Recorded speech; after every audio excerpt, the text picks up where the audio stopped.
Здравствуйте! В студии Вестника Кавказа Гия Саралидзе. И, как всегда, мы говорим о самых главных событиях в мире футбола, которые произошли на прошедшей неделе, ну или должны произойти вот в предстоящую неделю. Если честно, наверное, это не только мое мнение, но и многих людей, которые говорят, пишут, снимают о спорте и, в частности, о футболе. О футболе отечественном становится говорить все тяжелее и тяжелее. Ну, собственно, о футболе мы практически уже не говорим. Вот просто считанные разы, находясь в этой студии, я говорил, собственно, об игре, о мячах забитых, о футболистах и так далее. Все больше приходится говорить о судейских ошибках, скандалах, о болельщиках, противостоянии болельщиков и так далее, и так далее. О драках, о том, что какие-то скандалы потрясают все время наш футбол. И вот и на этот раз очень хотелось бы поговорить, собственно, о футболе, но начинать приходится со скандалов. Причем я даже уже теряюсь, какой скандал выделить и поставить его на первое место, если честно. Потому что, с одной стороны, есть вот эта история, которая случилась с электрошокером в матче Нижегородской «Волги» и «Зенита», когда форварда «Зенита» то ли ударили электрошоком после матча, когда он побежал бросать майку своим болельщикам, то ли не ударили. Во всяком случае, мы имеем два мнения. С одной стороны, «Зенит», клуб и его фанаты, которые утверждают, что нижегородский ОМОН или ОПОН, я не знаю, как правильно его называть сейчас, превышал свои полномочия в течение всего времени, и до матча, и после матча, и во время матча, и так далее. А, конечно же, фанаты «Зенита», они белые и пушистые. С другой стороны, есть заявление администрации «Волги», а также администрации стадиона о том, что безобразно себя вели болельщики «Зенита», а со своей стороны вот эти полицейские, которые должны были следить за соблюдением порядка на матче, они белые и пушистые. В общем, кому верить очень трудно, какое-то расследование идет, но есть заявление сейчас болельщиков фан-клуба «Зенита», которые готовы оказать юридическую помощь всем, то есть помочь с юридической помощью всем, кто пострадал от нижегородского ОМОНа. Они готовы чуть ли не судиться и так далее. Также объединение болельщиков московского «Спартака», в свою очередь, «Фратрия», на своем сайте опубликовали сегодня заявление, в котором говорится, что фанаты готовы подать в суд на КДК РФС.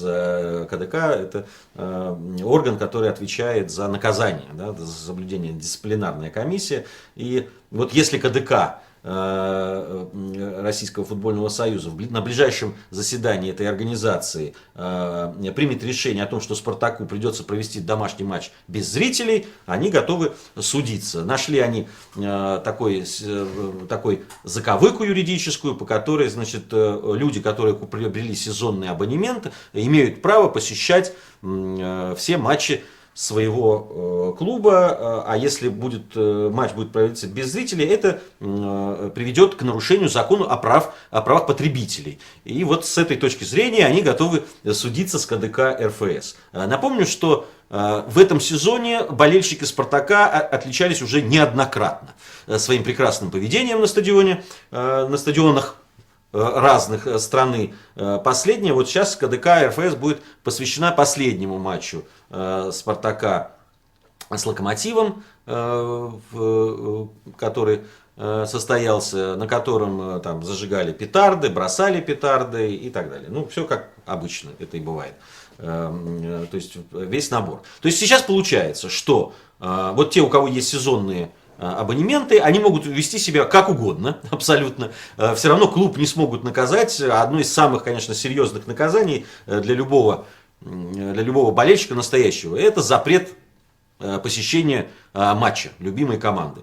Что в английской футбольной премьер-лиге и не только премьер-лиге наказывают именно этим. Вот первое, что делают, это лишают фанатов права ходить на стадион, посещения стадионов. Это считается сильный удар и по хулиганскому движению, и по недисциплинированным, агрессивным болельщикам и так далее. Ну вот теперь если действительно смогут московские болельщики московского «Спартака» судиться с КДК по этому поводу, то один из инструментов воздействия на болельщиков будет утерян безвозвратно.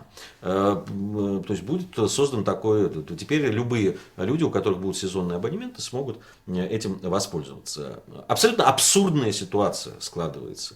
На стадионах и так практически нет болельщиков. Там остались фактически, просто царствуют фанаты. Причем царствуют не настоящие фанаты, которых все-таки меньшинство, а фанаты такие примкнувшие. Мы уже неоднократно говорили о том, кто сейчас составляет основную массу этих движений. Люди, которые к футболу действительно относятся постольку-поскольку. Если и этого инструмента не будет, которым, кстати, очень редко пользуются наши карательные органы РФС, то я не знаю вообще, как они будут дальше влиять. Потому что штрафы, которые смешные по масштабам бюджетов наших клубов серьезных, да, особенно из первой там, пятерки, шестерки, но это просто смешно говорить о том, что эти штрафы могут как-то повлиять. Тем более, что штрафы платятся из кассы клуба. Никакого отношения к фанатам, которые, собственно, ведут себя безобразно, это не имеет. В общем, вот такая складывается обстановка. К сожалению, теперь уже после каждого тура премьер-лиги, а иногда это и в середине тура происходит, приходится говорить, причем выбирать тот скандал, о котором приходится говорить.